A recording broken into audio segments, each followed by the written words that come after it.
Welcome, Rastafari, to the boyfriend material 420 episode. We gonna light up. We gonna spark up today. Hear me now. Hear me now. I hail from Cleveland, Ohio. I'm a white man named Jason. Me got the dreadlocks go boom. Me black light Scarface poster make me mom angry. Me have a jet black hacky sack that used to be white, man. It got that way because I use no shoes. Catch me ultimate frisbee team playing this weekend. Me only date white women. Oh, yeah, of course.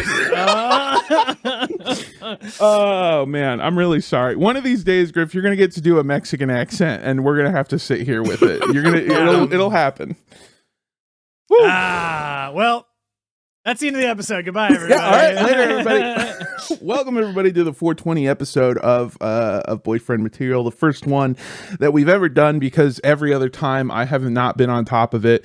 We're here. I'm actually sober today. I've had a very adult weekend so far. I didn't tell you guys what happened. What happened? I didn't even tell my partner what happened. I gotta call them. Okay, so I have a Mexican family. What? I have a Mexican family. Oh my God. Yeah, I know. It was a big shocker to me. It was a huge shocker to me too. In this economy?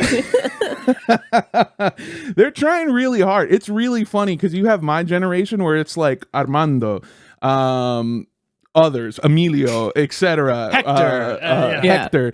And then right under that is my cousins, the like 1 or 2 years under me, where it's like Alexis, Joshua, Michael. Yeah. They really got it real easy. Yeah. They anglicized real quick. And honestly, pretty solid move. I have a large family, and I have had an uncle, I guess I should say, who he's been very sick for a very long time. And I don't really know him very much because he doesn't speak English, and he lived almost his entire life in Mexico, which, if you're unfamiliar, is the southern part of California. Yeah. And he's been very sick. Yeah, exactly. He's been very sick for a very long time. And recently, it was the doctors determined that it was his last day. And so my family called everyone they could think of to say goodbye to my uncle, including me, Armando Torres. And so they go, "Hey, mijo, it's your uncle's last day. And we just wanted to give you the opportunity to say goodbye. So here you go." And then they pass the phone over to this guy who, again, doesn't speak English. Does not speak a lick of fucking English. And so I'm trying in my like middle school level Spanish knowledge to just be like, "Yo soy Armando. Yo estoy bien. ¿Y tú cómo estás?" And he's like, clearly just like, I've lived 100 years and I wish I was dead. Yeah. I'm on enough morphine to kill a racehorse. Yes. Yeah. Yes. He did not care and was not having it. And then he went silent. And then I heard a bunch of loud noises. And then I heard a bunch of commotion. And it became pretty clear to me that during the phone call, this man started dying, actively dying. Oh, your God. Spanish was so bad you made him code. They said that he had talked to Joshua, he had talked to Michael, he had talked to Alexis, and he was like, that was bad enough. But they were like, "Don't worry, we've got Armando." And he was like, "Okay." And then I went, "Yo, bebo agua. Hey, bebas agua." I don't even think that's right, by the way. Yeah. If you've ever felt bad for failing Duolingo, this is even worse than when they make the owl look all sad. It's when your uncle died. Jesus, dude. Duolingo sending you photos of an owl tied to a chair, like in a warehouse with a bare swinging light bulb. It's not even as bad as that. It is a fucking no. It's the Duolingo owl pointing a gun at my fucking uncle. Yeah, and you misconjugated a verb. And I couldn't, and so I heard the beeps. I heard doctors screaming. I heard my family asking what was going on, and very clearly being shoved out of the room. What I did not hear was anyone talking to me. So I'm on the phone going, "Hello, hello," and that's when I got hit with one of Earth's greatest moral quandaries, which is, do I hang up? Am I allowed to hang up? Because and this is where Armando stops being a relatable fun guy. I did have a lot of shit I had to do that day. Oh my god. Okay, love you. I love you. Bitches. Te amo. Boop. Click. Yeah. No, instead I stood on I missed the meeting at work, by the way, and I sat on the phone for 45 minutes, just kind of Listening. being there. And Did then you record it so you can sample it in a song later? God, I wish. Oh, No. Mondo, come on. Yeah, just like the drums rising and as it goes like beep, beep, beep, beep, beep, beep. Brrr. Mijo, we lost him.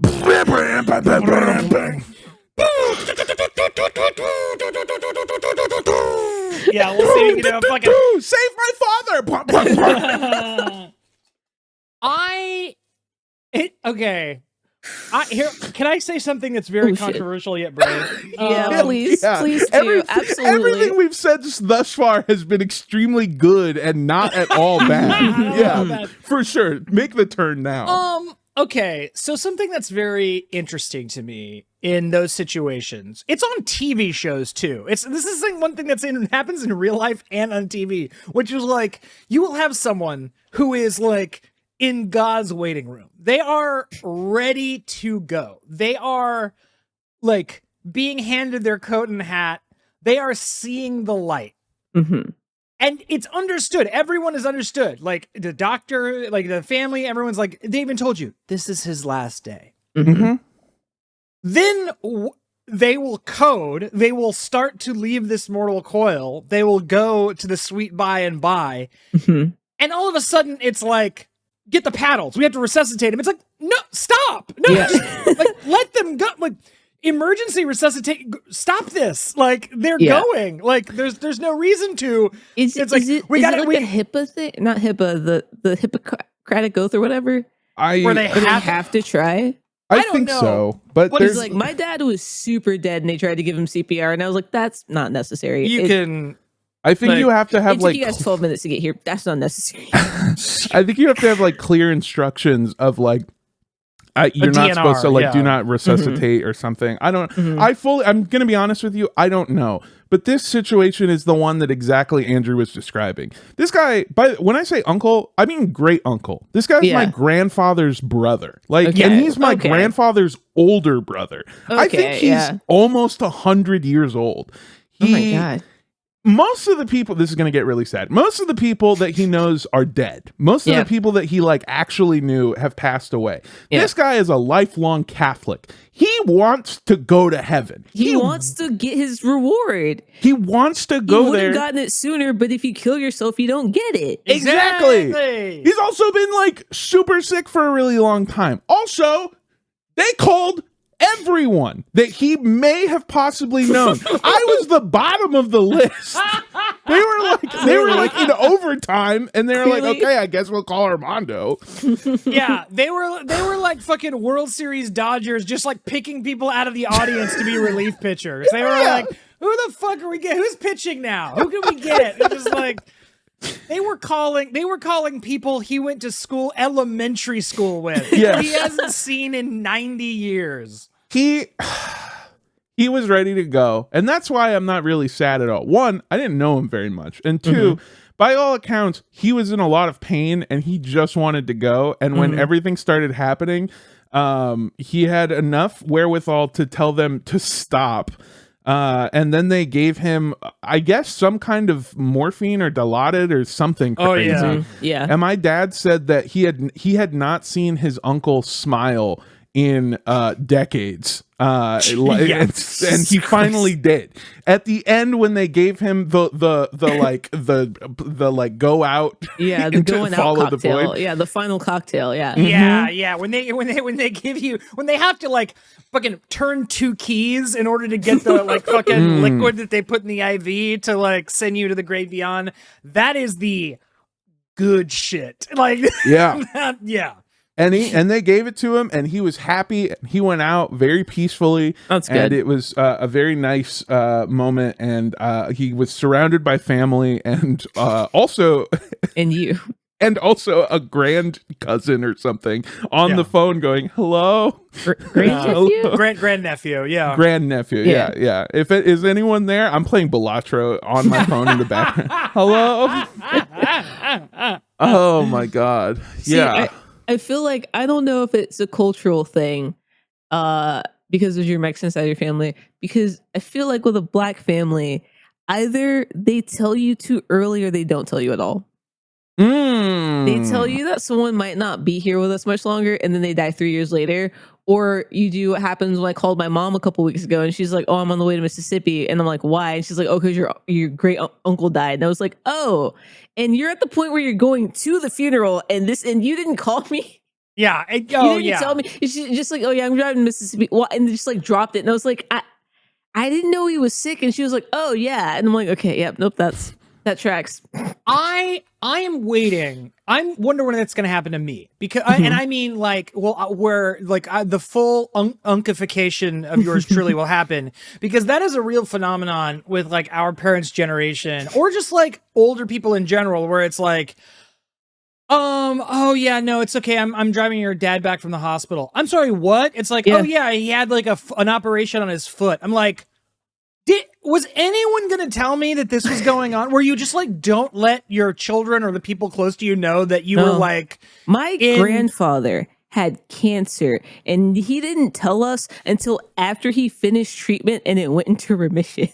I didn't want to bother you. It's like, what the fuck are you talking about? Like, bother me. And he was like, no, it wasn't like, it wasn't like a bad, it was like one of the like, easy ones. And I was like, what the fuck are you talking about? One of the easy ones. Yeah. One of the treatable ones. I was playing cancer on recruit mode. It was super chill. Not even filmmaker story mode. Like, no, I was doing gameplay. I was doing cancer tutorial. You got it. Yeah. There were anytime the radiation had to aim at the cancer, it just like locked on to it. It's super easy. Mostly quick time events. Yeah. Absolutely insane. Oh, I think old people. It's crazy to me. It also I don't know. I feel bad for two reasons. One, because I've never once, when anyone in this fucking family dies, have had a normal relationship or situation happen. When my grandfather died, they did exactly what you were talking about. I was about to go on my first tour, and he was in the hospital. And I was like, I'm going to go visit. I'm going to cancel the tour and go visit. And they were like, no, he's fine. We're taking him out of the hospital to go home because he's gotten better. And I went, okay. And then I got on the plane. And when I landed, they went, he died while you were on the plane. He died. We took him home. We put him in bed. He immediately died. All he wanted to do was die in the fucking house. Yeah. No, he died. He died. He's so dead. He's super dead. Yeah. And then my uncle is the one that I told you about. When he was dying, I had food poisoning from halal guys, and I found out in the shitter at a Denny's that he had died. And I was like, oh my God, can I call you back in 5 minutes? And then, and now this one. Not once have I had a normal, healthy relationship with one of my Mexican family members passing away. It's all been fucking cartoon bullshit. Yeah, it's all been extreme circumstances, complete fucking Looney Tunes bullshit. Yeah. No normal passing. In the description of this episode, I'm going to say to cut to a certain time point because we said this was the 420 episode, and I can't imagine a conversation I would want to hear less high than the one that we just had. No, dude, he was high as fuck, dude. He was high as shit. He got the highest you could ever be, dude. Did I tell you about why I think my dog is afraid to go to the vet? No. My dog is 4 or 5. I don't know. And she's never had an issue going to the vet. She's never had an issue riding in the car. And the last 2 times I've taken her to the vet, she's fully freaked the fuck out. One time we walked in and she just pissed everywhere, and she doesn't pee in that. She's not like a house peeing dog. Like she didn't pee in the house. So she was like a puppy. And like maybe one time ago, but like that was neither here nor there. And I was like, this is weird. I take her in the back. Again, she's freaking out. Like she used to be able to just like, you could give her a treat and like give her a shot and then give her a treat and she'd be fine. And she's like anxious. And I'm like, what the fuck? And I had to think about it. And I was like, okay, the only last time we went to the vet before this, okay, yeah, no, it could be because she watched a dog die because it was like an emergency room veterinarian place. So they're not like rooms. It's just one big open space with a bunch of tables, and everything was normal, and she was getting looked at. And then the 2 nurses who were looking at her ran away, and everyone in the room dropped what they were doing, and they went to the center of the room. And this guy, as the last one got to the center, this guy runs in, and he's holding like a shitty white dog, like a Shih Tzu or a Bichon or something. Yeah. And everyone is just like on it, and they're like saying Grey's Anatomy phrases. They're saying like CCs and compressions and like whatever. And then like it's the pit parentheses bull.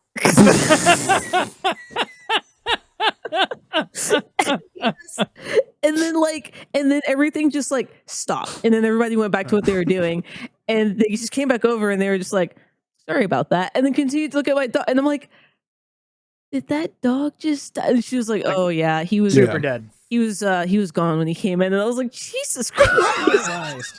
Also, what kind of French kitchen ass veterinary thing has this open concept? It was like metal tables everywhere. It was like one of those like emergency ones because it was the weekend and I couldn't take her anywhere else because apparently all veterinarians are closed on the fucking weekend. It was like a Sunday, so we had to go to this one, and yeah, literally it was open concept.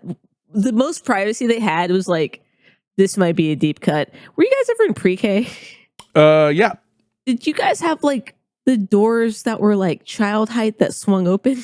Yes. It was like that was the most privacy there was. So it was like maybe like 10 of those on each side, but otherwise fully open floor concept. No walls, just And your dog had to see that and just was like, okay, so that's where you go to die. Yeah, I'm like, maybe she thinks that this is where dogs go to die. Like, I don't know, man. I mean, it kind of is. Also, I'm so sorry. As an aside, Greyhound's Anatomy, Nurse Jack Terrier Russell. Yeah. Okay. Very good. Very good. Schnauzer. That was supposed to be house. Yeah. Schnauzer. Dog house. I mean, dog house. Yeah. Oh my god. Holy shit. I will tell you though, the best part, and then I promise we'll get off the topic of death. The best part of this story though is I finish that call, I say my goodbyes, I tell my family I love them, I tell them that I'll be there to help with some of the funeral planning stuff. And then I joined the meeting late that I had missed for work, and they went, oh, look who decided to join us. And I went, oh yeah, sorry, I had to listen to a guy die. And they went, what? And I went, yeah, my uncle. I called him because they said it was his last day, and when I was on the phone with him, he started dying. And they were like, oh my God, are you okay? And I went, yeah, no, I'm fine. Sorry. Anyway, you were saying about me being late? About me being late? Yeah. Okay, so about that. So you're on my ass about the dude wipes thing? Yeah. Well, I'm sorry. Sorry. I was watching a person who shares my DNA leave this mortal plane of existence and go on into the great beyond. But what were you saying about static ad copy? Oh, I love it. But you are super right, and I'm sorry that we started the 420 episode by talking about something so scary. So let's switch it up, and right before we go into the episode, we'll do something much more chill. Welcome to the 420 episode. You're gonna die one day.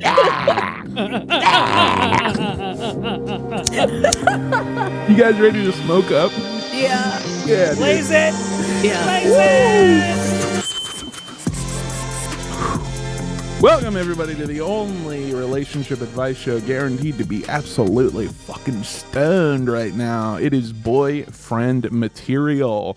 I am your host, your bong hitting boyfriend, Armando Torres, and joining me as always we have your boyfriend who stopped smoking weed because it's too strong. It's gotten fucking weapons grade. It's fucked up. It's insane. Andrew Rosas. And I'm your boyfriend who was trapping in college just to pay for the textbooks. Hell yeah, dude. Fuck yeah, dude. I should say, no, you know what I should say? I should say it's Andrew bring back mids Rosas. That's what that's the...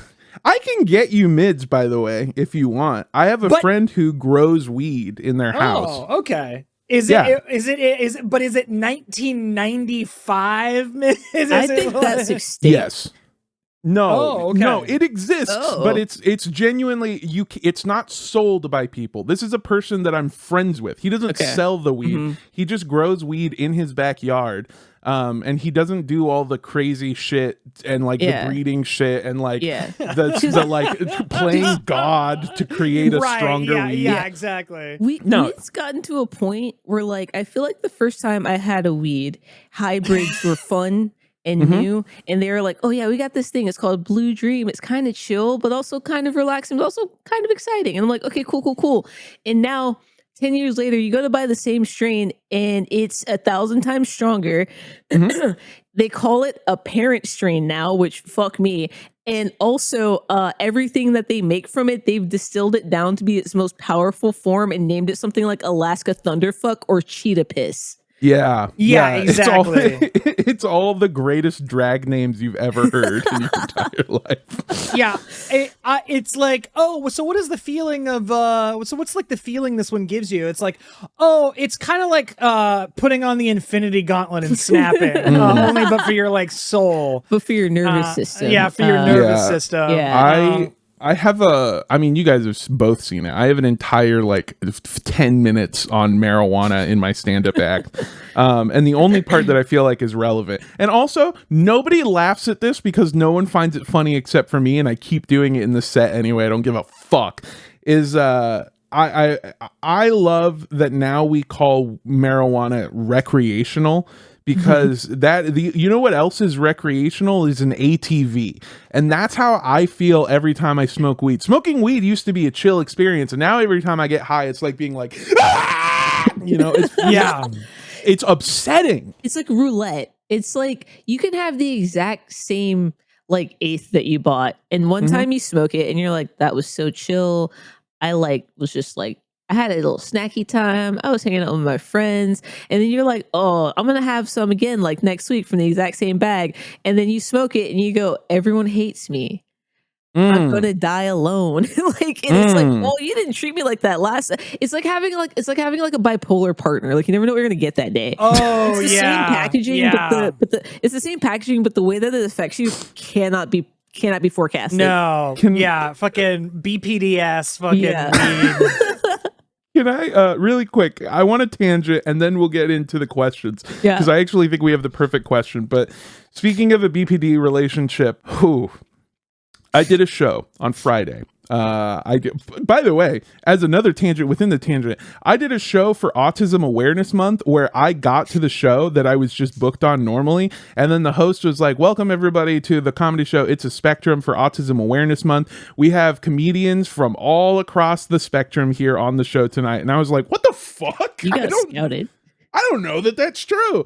And then every time a comic mentioned something about their life, I was like, yeah, got my ass. That's exactly my thought process. Fucking clocked. Yeah, Just yeah. saying, I don't know if that's true. Meanwhile, the guy who booked them is in his Magic the Gathering group.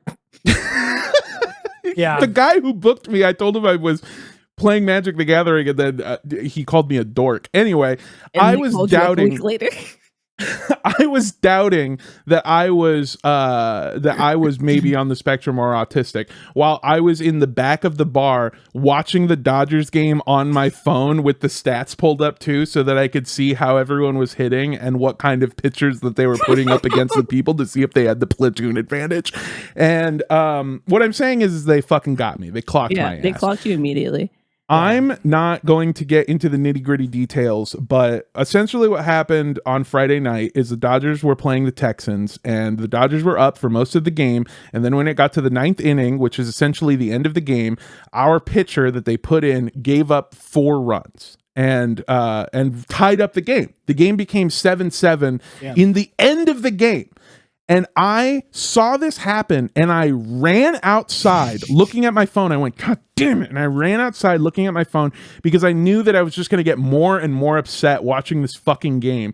And so I left, and then I watched the rest of the game. And thank God, Max Muncy, a PE teacher looking motherfucker, hit a walk-off home run, 3rd home run of the game, and won us the game. And then I was like, oh my God, whew.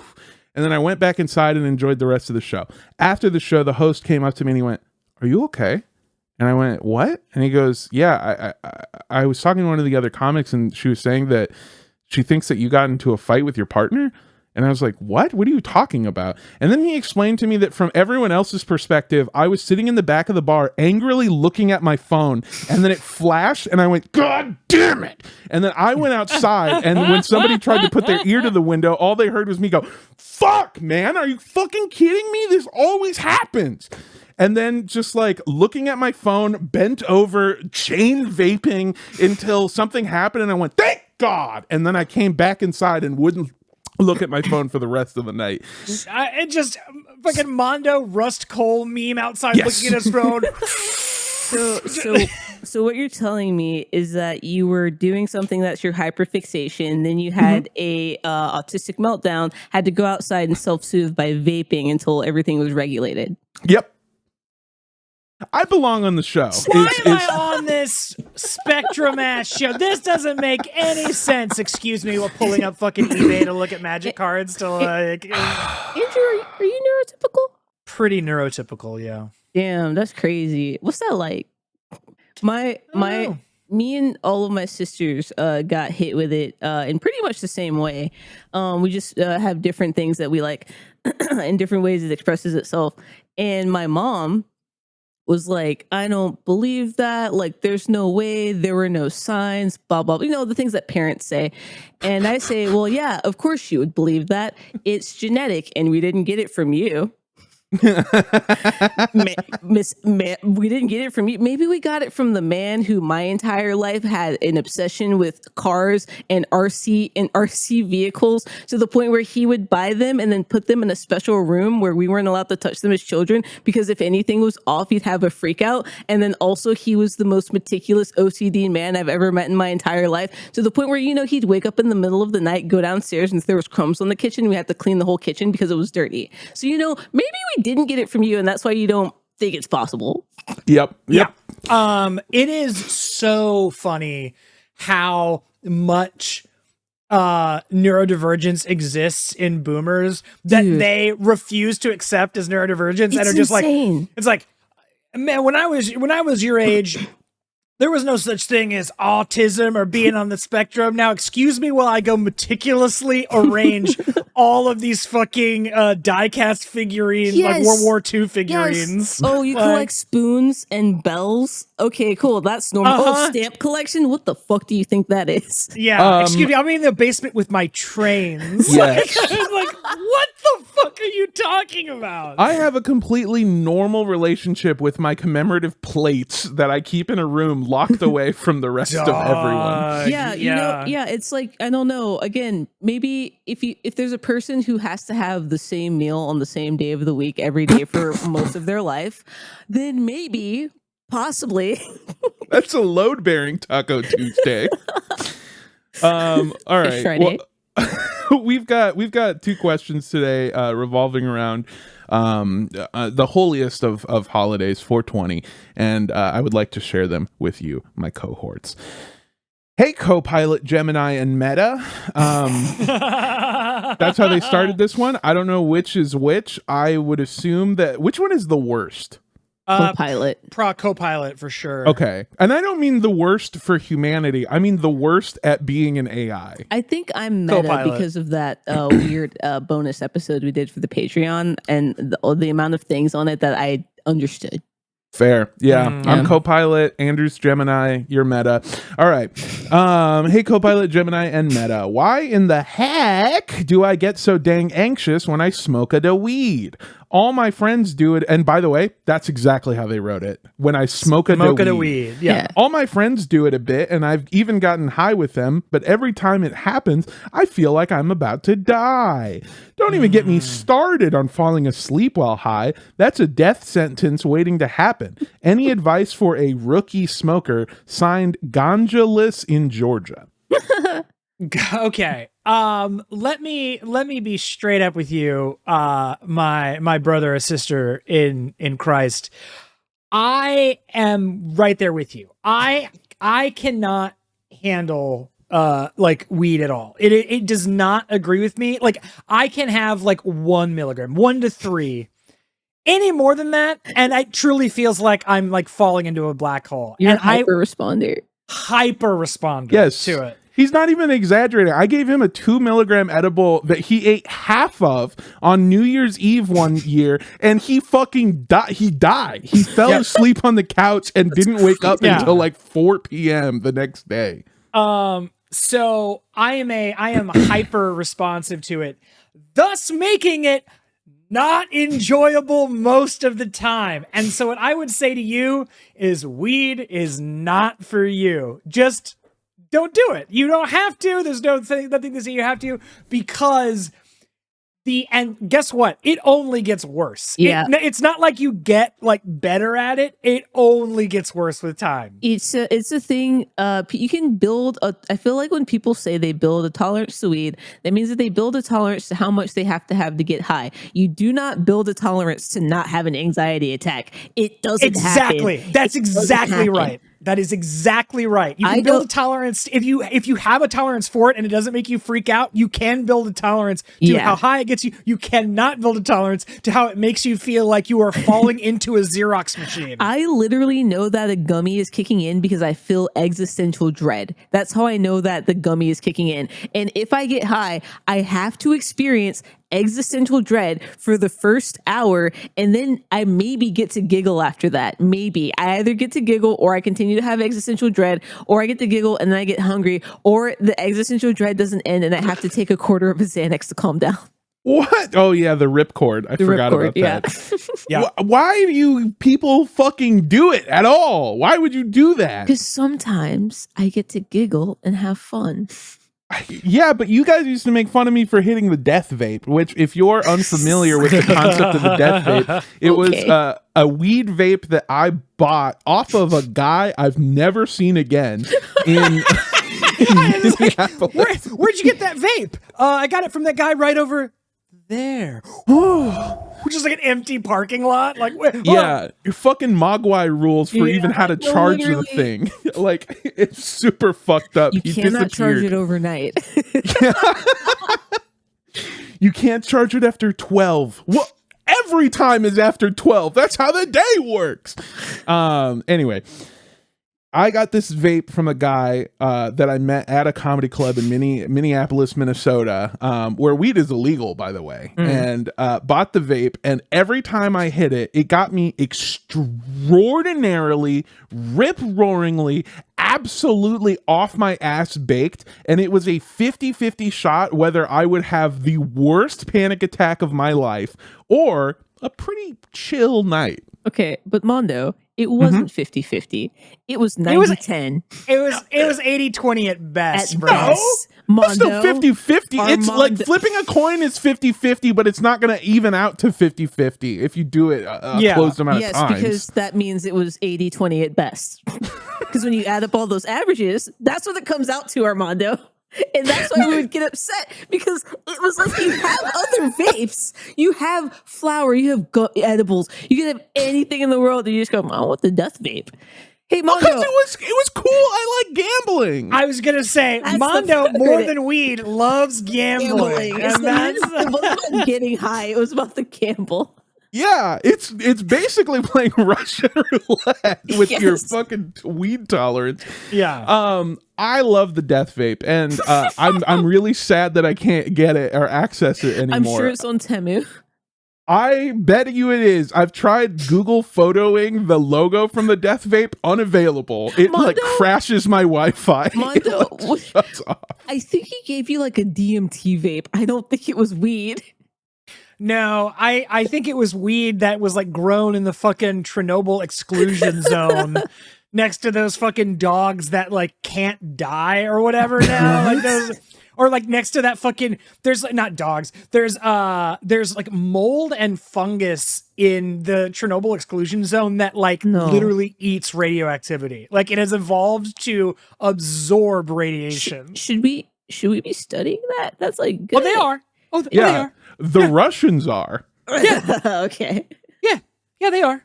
Yeah, not us, the bad guys. study. No, it just like I guess we're also the bad guys. yeah. Yeah, I'm gonna be honest with you. When I was younger, getting high always used to freak me out.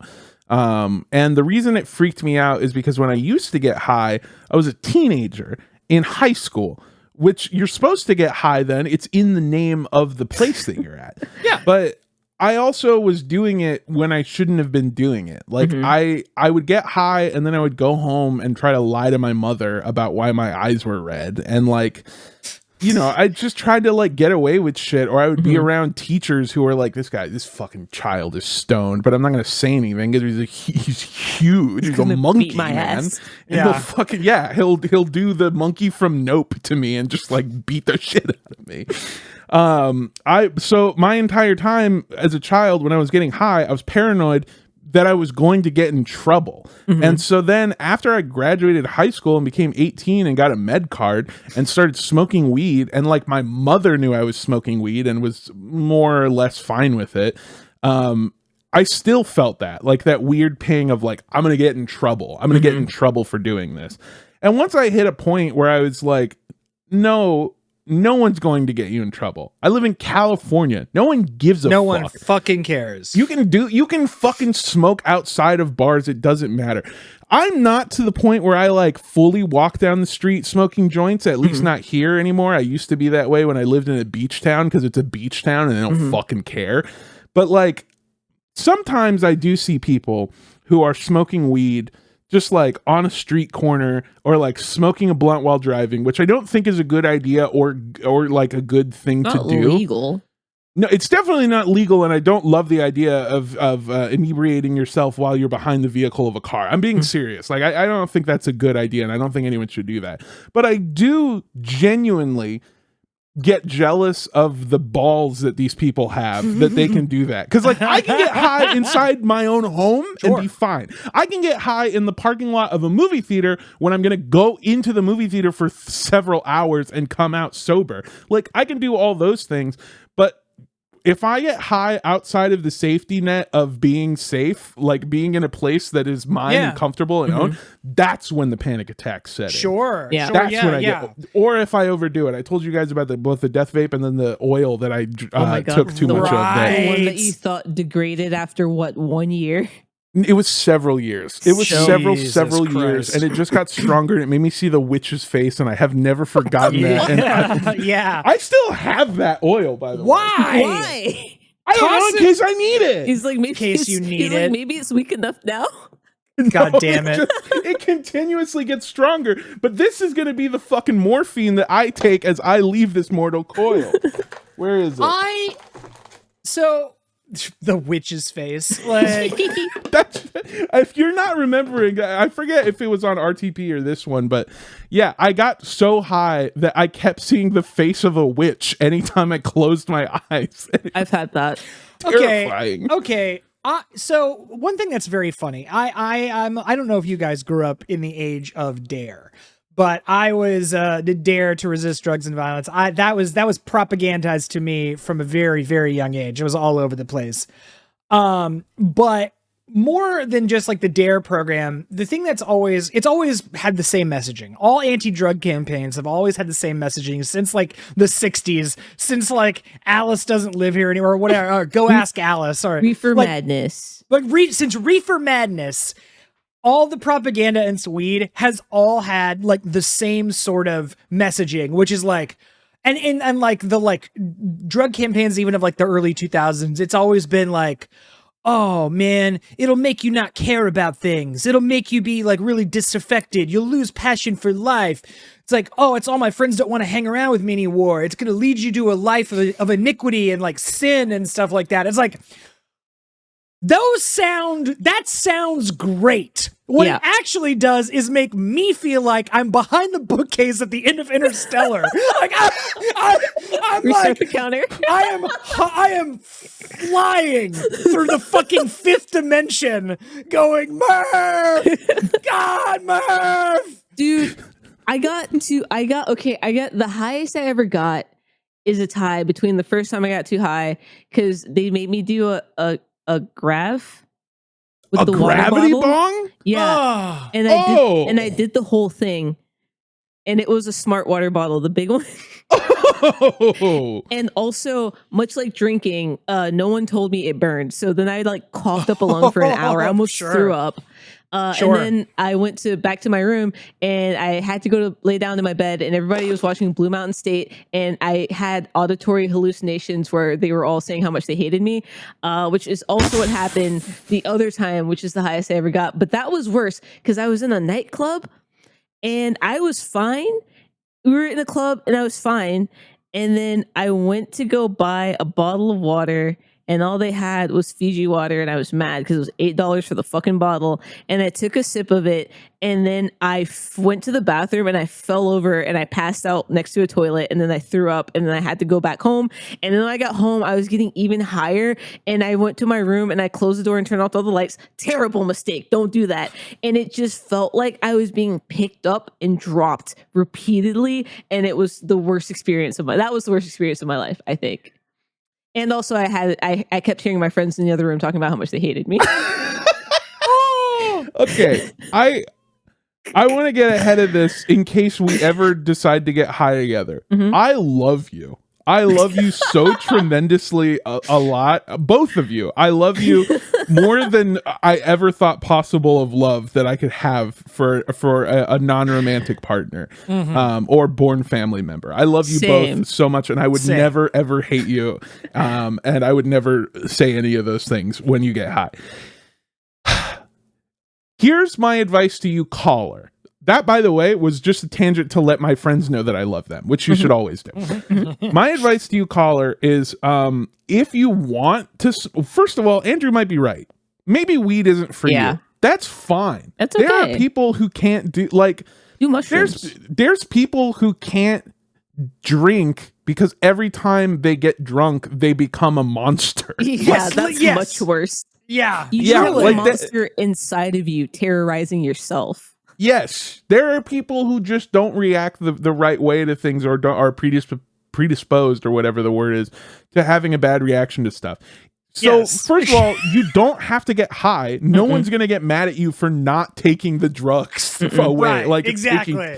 No one's going to care. Secondly, if you want to get high, just don't overdo it. Here's what you do. First of all, no edibles, no tinctures, no fucking Nothing weed concentrate- pills, Nope. no dabs, No, nothing. none Good of it. old fashioned marijuana weed or a weed pen. Yeah. And Not you take. not a pen. I would recommend. I honestly would agree with that. I would recommend against the weed pen because they fluctuate You so don't wildly. know.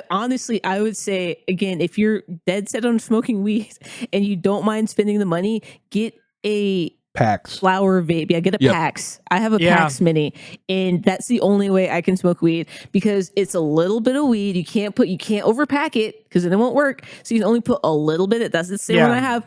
You can only put a little bit in it, and you can also the way they describe it on the website, they're absolutely correct. You sip it. You sip it like a shot of espresso. You don't chug it like a bong. And those tiny No. sips make all the difference. And it's cunty.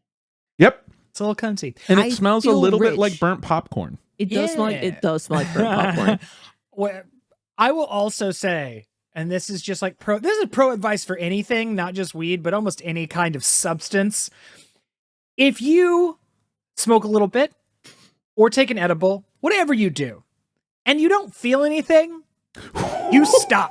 Yeah. You don't go, No. this weed ain't No, shit. don't say It's the been- MK Ultra phase that activates it. Yeah. Don't say it. Don't say the fucking sleeper cell is like, this, I it's don't been think it's working. It's been an hour and a half. I can take another one of No, these. you can't. Ba, ma, ma, ma, ma, ma, ma, ma, ma, ma. You will. You're reverse dolly zooming. Yeah, Witch's exactly. face forming into focus. Yeah. Yeah, I've told you guys that was what happened the first time I did acid, was that I took the acid, waited 2 hours, didn't feel anything, and went, okay, I guess I'll take another 2 tabs, and then it all kicked in, and then it double kicked in again later because I had taken more acid. Did you get stuck in the loop? Yes. Yeah. My friend did too much acid and she got stuck in the loop and it was insane. And she made me listen to Nothing Was the Same. I think it was 4 times that night because that was part of her loop. I felt like that was going to be the rest of my life. Mhm. And also, by the way, this is maybe another great topic. Almost always the drug wears off. Yeah. Even when I was that high on acid, it eventually went away. It Yeah. changed me. I didn't come back the same. I came back different. Pet cemeteried my ass. Style. Yeah. But like it did stop being actively bad. Yeah, it did stop. Well, it was only, honest to God, I think if I'm being real with you, I think it was only bad for like 40 minutes. And then the rest of the 18 hours that I was high on acid was one of the greatest experiences of my life. Yeah. Did you see Aura Colors? Yep. Okay. Yeah. We had a globe. I remember this. We had a globe that lit up and it was like a very warm light globe.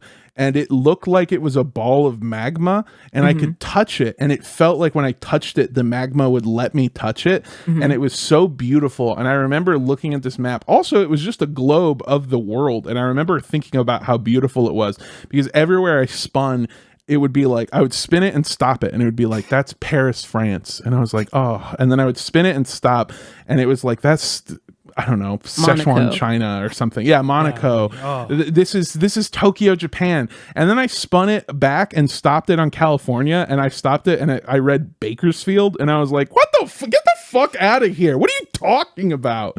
Why would you put Bakersfield, California on this fucking map? Are you kidding me? Wasn't worth you. the ink it was printed with. No. Anyway, my whole point was maybe what we've all been getting at. Just do one. Just take one hit and then see how you feel. You can always take more. You can never take less. No. Yeah. Just hit once and then see how you feel. And then if you don't feel high, don't overdo it. Don't go for more. Wait 30 minutes. The next time you do it, take 1.5 and then continue that until you hit your level that you're comfortable Till with. you dial it in. Even the weed stuff on it says start with half, wait 90 minutes to 2 hours. Like they give you that instruction for a reason. Because, like Mondo said, a second dose it's like the broom up the chimney. It like gets the other stuff unstuck. It's like the last shot of the night when you're like, I feel good. I want to keep this going. I don't want to lose my buzz. And you have that last shot, and the next thing you know, your life is ruined. Yep. Yep. Next thing you know, you're in the back of a police car. Yeah. Yeah. Then you're doing the. Yeah. What? Yeah. Yeah. the Hatman routine. I love that. Yeah. Don't overdo it. Go easy on it. And also be kind to yourself and realize that you're not alone. Everyone gets anxious when they do it. So maybe weed's not for you. And if you want it to be for you, take it very slow and find your shit and dial it in. And like, again, don't take a second dose ever. If you eat an edible and you're like, I don't think this is kicking in, just charge it to the fucking night and move on. Don't do more. Hours. Yeah. Yes. Don't ever do more, because that's the thing that'll fuck you for life. Not for life, just for that night or whatever. But it will feel like it's forever. And honest to God, I hope that helps. I'm going to move on to our last question, because I really like this one, and we have some time left. Hi, boyfriends, and that's spelled High. Hi, boyfriends. How do I break up with my plug? For quick context, I live in not the United States, where legal weed is not an option. And no, not even Delta whatever. I've been buying weed off of this one guy for like 5 years. He's been a friend through some hard times. He's never ripped me off, and I never just hung around to get free weed. I'd always buy some and then hang around. We were/are friends. Lately, though, he's gone off the rails. He's gotten really into shrooms. He got a big face tattoo. He goes no contact for weeks at a time. Oh, and when we do hang out, the stuff he talks about is both increasingly esoteric, but also kind of slipping rightward politically. He was also a conspiracy theorist, and then in quotations it means, he is a white guy with dreadlocks. But now he's kind of a bummer to be around. At what point do you have to just call it quits with a plug, or is there a way to make the relationship just business and not sit on the dude's couch watching BMX videos or playing Scrabble before deigning to ask for 5 grams? Yours truly, my plug got me fucked up. This is the number one thing that legal recreational marijuana has changed for stoners. Is that you no longer have to pretend to like a guy to get high. Yes. Yeah. You no longer have to have a guy come over and weird in like the fucking worst outfit you've ever seen. Basketball shorts barely hanging on their fucking frame as they like aggressively hit on an underage, like on your underage sister. Friends. Yeah. Yeah. Just the worst creeps. You're absolutely like one of the absolute best things to come out of legalized weed is not having to pretend to like a guy. Yep. That is huge. Game-changing. That's why I was the best, because all you had to do was pick me up outside my dorm and we'd spin the block and then you drop me off. And I feel like that's as much interaction as it needs to be. Yep. I don't care what classes you had today. I don't care what you're gonna do after this. Just pick me up, go left, and drop me off. That's it. Once around the block. It's I feel like, but it's 2026. I can't believe this is still happening. Every plug I've interacted with in Austin has been basically a DoorDash delivery driver who you Venmo, and then you open the door and there's a package on your doorstep. Yeah, or the one guy that I knew in Austin where you had to text him and then meet him in the parking lot of an HEB and then get into his car and then take the vape and then get into your car really quickly because he was super paranoid.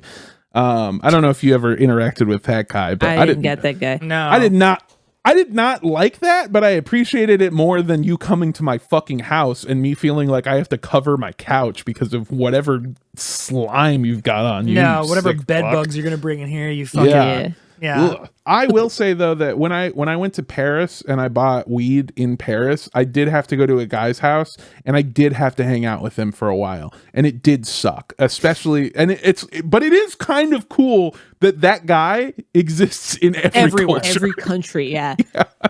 There's a French version of that guy who's just like, Do you want to watch soccer clips? Best of Family Guy clips. And no matter what country you're in, they always want to order Chinese food. They all. Oh my. He was fucking eating fried rice when I got there. They always order Chinese food, and I'm like, do you even in China, even the Chinese dirtbags, yeah, yeah, they call it our food. yeah. Like, it's like, yeah, I don't know, why is that the thing? Do they order it like when you say you're gonna pick it up? Like, I don't so fucking crazy. I got a client coming over. I gotta get some fucking shrimp fried rice over I gotta your make it smell really weird in here and also make them super uncomfortable and offer them the warmest egg drop soup you've ever seen. The most room temperature egg drop soup. Also, I ate all the wontons. Oh man, yeah. I mean, those don't make it to the couch. Those don't make it from the door to the couch. Those get eaten instantaneously. Yeah, those are yeah. Can I make a suggestion? Always, whenever you're going to pick up your weed, have a thing, mention it in the text message that you're like, hey, I need to pick up because I'm on my way to go do blank. And also, don't make it a thing where it's like, I'm on my way to the park to go play games with friends, because then he's going to invite himself along. No. I have 2 tickets to a sold out showing of blank. Yep. And I have to be there at this time, and I wanted to come pick up some weed beforehand. Always have the like, I have to go. Mm-hmm. That's a good one. Have a second thing also. This only gets you out of like one instance. Like, this only gets you out of like one hang, but you could always do the fake phone call. You could have someone. Sorry, my uncle's dying. I gotta. Yeah, go. no, seriously, no. It's like, I'm going to my plug. Will you call me in 10 minutes and just be like, oh yeah. Oh, what's that? Okay, yeah, sorry, I gotta go. Like, just to have like, I mean, like the bad date phone call. That's like, call me in 10 minutes. That'll get you out of one. Again, it's not repeatable, but I think it is every third time. I really do think this guy's not gonna clock it. Yeah, the mushrooms will probably like make him not realize that's happening. I wish when you were saying the things with the drug dealer, I had my answer, but then you said the thing about like he's paranoid and like weird because of the mushrooms. Because I was just gonna say something happened and now you're on probation and you can't be caught with things. You gotta go. You gotta get out of here. But then he's gonna think that he's the one being tailed. So don't do that. Don't, because he's gonna think you're wearing a wire. He might think that you're wearing a wire. So don't do that. I want to add some additional context to this. Maybe this helps, maybe this doesn't. Okay. I trimmed down this email because they provided a lot of context, which, by the way, question askers never stop doing. I do appreciate the added context. This plug is the kind of person who is constantly dating somebody, and then breaking up and then being sad about it and then dating somebody else immediately afterwards. They said that the girl that they're dating right now is not the problem, so I'm guessing that that's why I cut that, but I'm adding it back in for context. The other thing is that this plug hangs out around other friends that they have in common. Like, it seems like they play D&D together. Damn it. Fuck. Yeah, so, is this the first question we can't answer? I don't know, but man, you when it comes to plugs, I feel like you really gotta like separate your scenes. You can't shit where you eat. You got to keep those people at a social distance. That's like, can I give you my real advice? Yes. You need to start now. Start yesterday finding a new plug. Yeah, find a new guy. That is but it's not an emergency right now because you still can kind of bearably do this with your current guy. Just right now is like the starting of the process of transitioning to a new plug. So like, put the feelers out there, start doing some inquiries, finding a new source, because the day of the breakup where the plug comes home to find all your shit moved out is coming. It's not tomorrow, but it is in like 6 months. No. So start that process. She said play Interstellar every time he comes over and make him paranoid. Yeah, dude, do what we did at the beginning of this episode where every 5 seconds you just go and get in his face. Okay. I actually think that I can work in some of the added context. Ooh, You okay. said that this is the kind of guy who falls in love with a girl, breaks, and then the relationship ends, and then he's really sad, and then he starts dating somebody else. Yeah. Find out which one of these girls he has a not good relationship with, but a on good terms relationship. Like we don't hate each other, but we don't talk. Like that's what you're looking for. That's what you're trying to find. Then It will be it will be difficult to find one of these girls that he didn't finger at a fucking Diplo concert. It's gonna be real hard. Damn near impossible. Yeah. But with how much he's dating and how he seems to be the only plug in whatever fucking small village you're living at, you fucking Neanderthal. Find whatever person that he is on semi good terms with but doesn't talk to anymore. Yeah. Then go to him and go, hey, do you know of anyone else who sells in our area? Your ex hit me up and was asking if I could buy weed off of you, but for her, but that feels weird. And like, I just want to like give her, like another like person that she can buy off of so that it's cool. And then jump ship to the new guy that he gives you a rec for. And then boom, bing, bang, boom. There you go. Interesting. Yeah. Now, here's the downside. If he goes, oh, I didn't know she was interested, I'm going to hit her up. You're fucked. You're fucked. Yeah. You run, you quit smoking weed, and you get your life together. Yeah, you get your life together. Totally random aside. This is a real how come we never see baby armadillos ass question. Where do plugs age into? Because plugs are always between the ages of 21 to 35. Oh, where do aging plugs? Where do the unk plugs go? Where do they shuffle off to? Do they die? No, they go to Grateful Dead concerts, and they start tie-dyeing in the parking lot. Yeah, Okay. they don't age out. You age out of being their client. Yeah, I know, but I'm just saying, like, societally, where do they go? Because when I was in Minneapolis, Minnesota, again, a place where weed is illegal, I asked my friend if he wanted to go smoke some weed. He said, yes, I got to go pick up first. We got into his car. We went over to a guy's house. This guy was 70 something years old. He's an old ass white guy. He was very nice. He invited us into his home. He had little booties for us in case we didn't want to take our shoes off, but I was fine taking my shoes off. And then he took us to his basement where he had the coolest grow operation I've ever seen in a fucking wood paneled basement. It looks sick as fuck. Hell yeah, brother. That guy, That's awesome. That guy never stopped being a plug. He just got better at it. Yeah. He just got better at it and stopped being the face person and started being the like, I'll sell you giant bricks of vacuum sealed weed that you can then go sell. They move up in the chain. You either get busy growing or get busy dying. Eventually a plug will the pathways for plugs are either you move up and you start growing, you stop. Eventually some plugs just stop doing that, or you get into dealing harder shit and then you get killed eventually. Sure. Yeah. Those are the three pathways for jail. plugs. And then at your funeral are 7 girls all in Cookie Monster pajama pants mourning your ass. Throwing themselves onto your casket. Yeah. Throwing Trying to themselves climb up. in. Yeah. Oh my god! Oh my god! How did we not come up with this? Huh? Out crazy this motherfucker!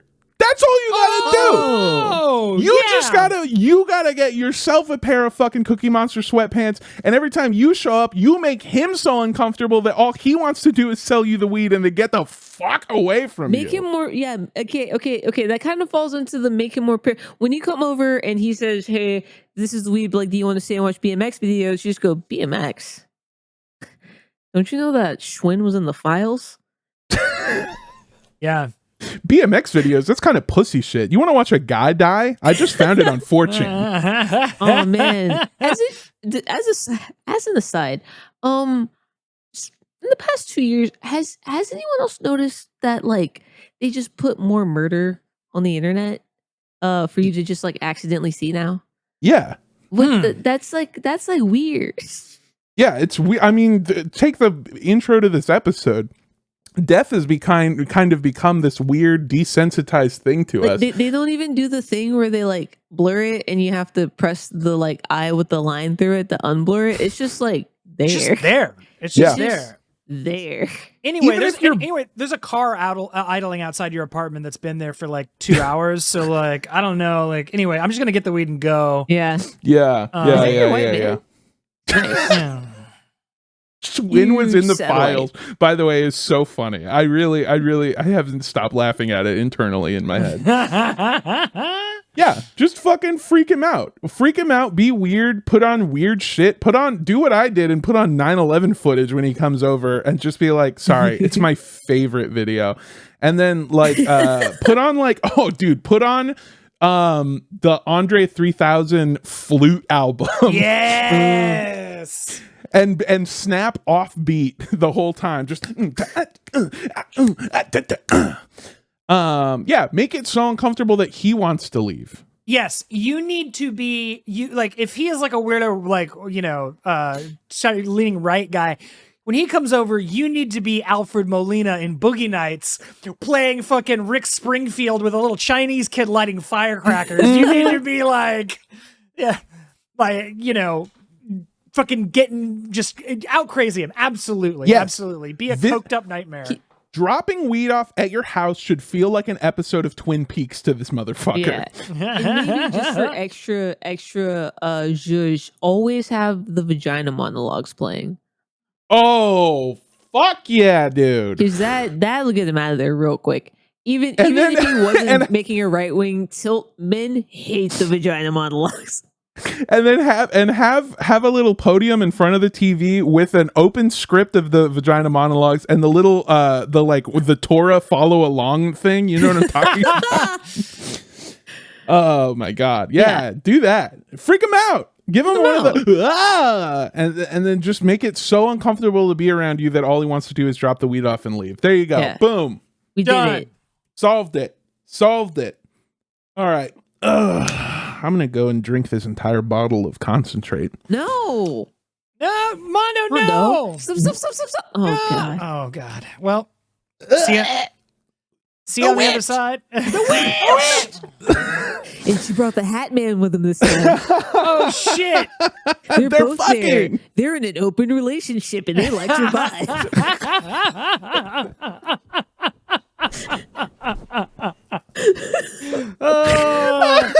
We saw you from across the bar, and we have such sights to show you.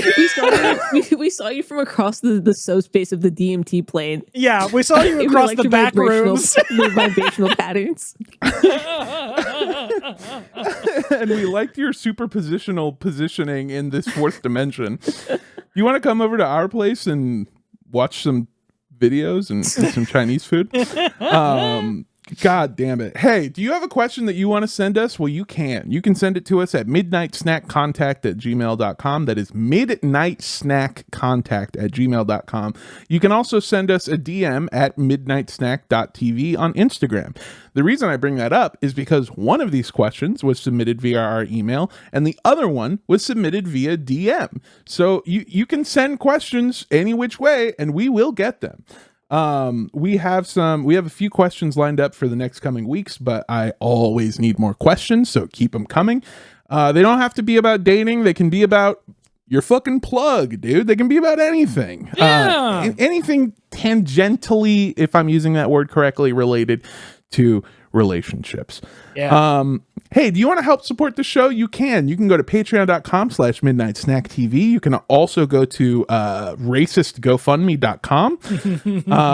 That is the best way to support us. Patreon will get you access to the exclusive Discord. It'll get you access to bonus content. It'll get you access to our live our archived Twitch streams and the bonus episodes that we do before each one.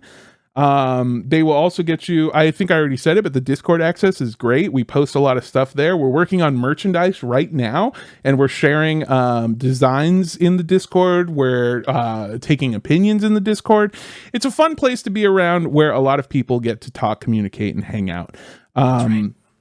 And also, if you can't support us via the Patreon, there is something called the freemium tier. Griff, would you like to tell them about the freemium tier? I would love to. So I have taken 6 episodes of our podcast that we have video versions of our faces talking about the thing. However, we made them back when we had our one brain cell jumping between the 3 of us, and Andrew would edit the audio and I would edit the video, and they had separate fucking tracks. So I can't upload it to Spotify because it won't sync up with the waveforms or whatever. So we can't do that. So instead, I've chained 3 of them together and added a base of lo-fi beats that I made my own in FL Studio, which is why they're bad.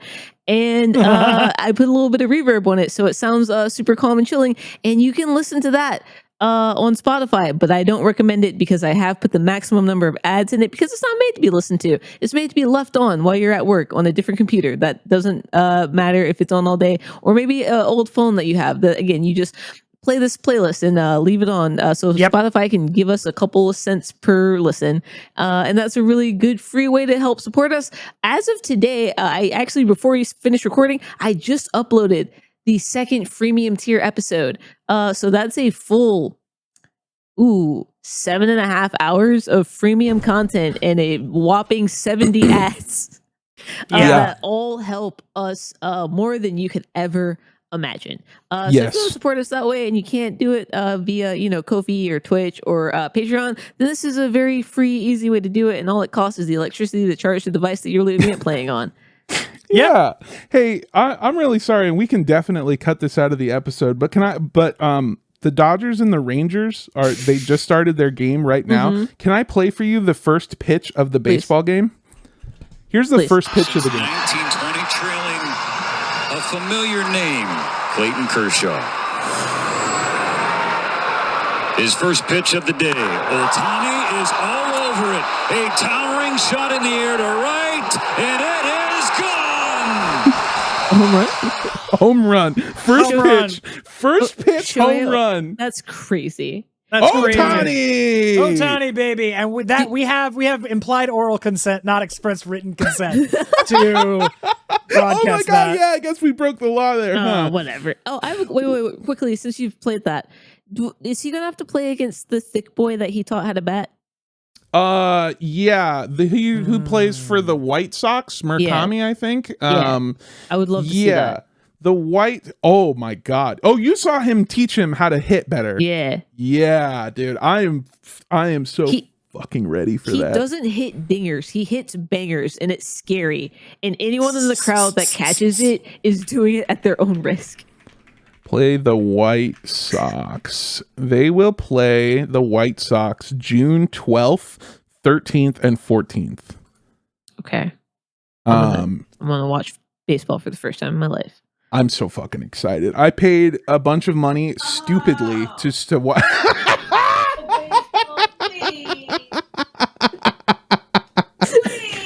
Amazing. All right, I'm sorry. Well, I promise. No more baseball for the rest of the episode. No more baseball. We're done. No more baseball.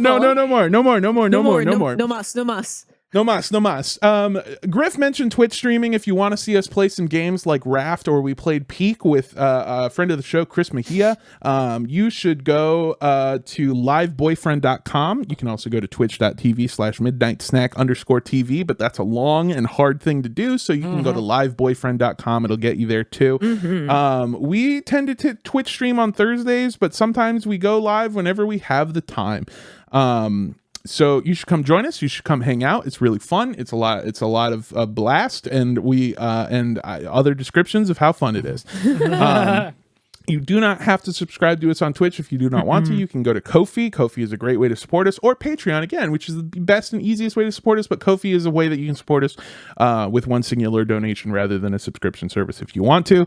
Yeah, or you can subscribe on Ko-fi. Yeah, you can do that as well. Whatever is easiest for you. Oh my god, Jesus Christ. Sorry. Why did I bring out my phone? I was going to say something yes, that's what it was. If you want to come find me, I'm very easy to find on April 19th. I was wrong about the date. On April 19th, I will be doing a weed comedy show at Harvell's in Long Beach, California. It is a historic venue and a great show. It's going to be a blast. Everyone on the lineup is so fucking good and fun. I might be doing a show on the 18th in San Diego, but that depends on whether or not I want to go to the Strixhaven Magic the Gathering event that it's going to be happening at Revenge of in Eagle Rock, California, or Glassell Park, or wherever the fuck that is. So either find me in San Diego or find me in Glassell Park on Saturday the 18th playing Magic the Gathering. That's it. That's it from me. Andrew, where can people find you? Find me on Instagram at andrewrosas.ig or andrewrosas.art. My commissions are open. If you would like to have a painting of a portrait of a pet or anything, really, get at me in the DMs. Commissions are open for the time being. Also, New West Post Club. Sign up for my postcard club for $8 a month. You will get a postcard with my art sent straight to your door with a hand-signed note about the painting and the process of creating it. It is a wonderful thing that I love doing. So go to newwestpostclub.com to sign up for that. I really appreciate it. Griff, what about you?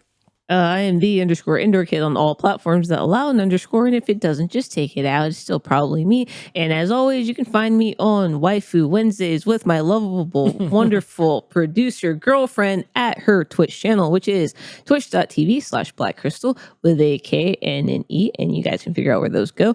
And right now we are playing Life is Strange, and we're doing an hour of just chatting before that. So if you want to come swing by, here's some life updates, hear about my problems with my electricity bill, anything like that, it's a good time. And then also sometimes we stream other days, like sometimes we do Overwatch, and other times we do I'll do some crafting while she plays music, and that's also fun and chill to hang out. So if you just want to vibe with a community of people who like to vibe, pull up and come through. Oh, also, speaking of our Discord, we have one other 420 weed themed question to answer before we give you guys kisses. One second. Mondo, our wonderful, one of our wonderful community members and mod, wants to know, what are your strain recommendations? Skywalker OG, Blue Dream OG, and then usually Lemon Haze is what I like to smoke. Now, those are the strains that I get from the weed store, and these are the strains that I get that are gas-powered ATVs with a Nas trigger on them, if that makes any sense. They will rip your face off. You will go high as shit. I like getting high. I actually do enjoy. By the way, I still get nervous and anxious when I smoke weed. I just like being in that headspace. It's a fun, exciting way to be. It's like watching a horror movie. It's dangerous, you know? When I am trying to have a very chill time, Blue Dream is the one that I would recommend for everybody. It is a super chill weed. It's the amaretto sour of weed. Yep, an Aperol spritz. It is non-offensive. It is super chill. You can drink like 3 of them and be fine, or you can drink one of them and just kind of be okay. I would recommend that. Those are my strains. But also, I'm gonna be honest with you, I think it's all bullshit. I don't know. Like, if you don't tell me something sativa or indica, I'm going to react the way that I'm going to react. It doesn't fucking matter. None of it means anything. Well, I like anything that's like I like the Mother's Milk, which is an insane name for it, but it is a wonderful strain. I also like, honestly, any of the milks. Cereal milk, that one's also good. But my favorite is Blue Dream, but I've gotten to know and love Gelato. I like that one a lot. That's like a fun all-around one. And that one's great for period cramps. Oh, nice. I was starting to wonder, I was like, why are all the strains that you're talking about the strains that they sell next to my house? And then I realized something. Because I always buy weed next to your house. Well, I took an edible before we did the podcast, and it hasn't kicked in yet, so I'm going to go take 5 more. No! Andrew just goes and disappears. Oh my god. And until next week, we will see you next week. Bye. Bye. Bye.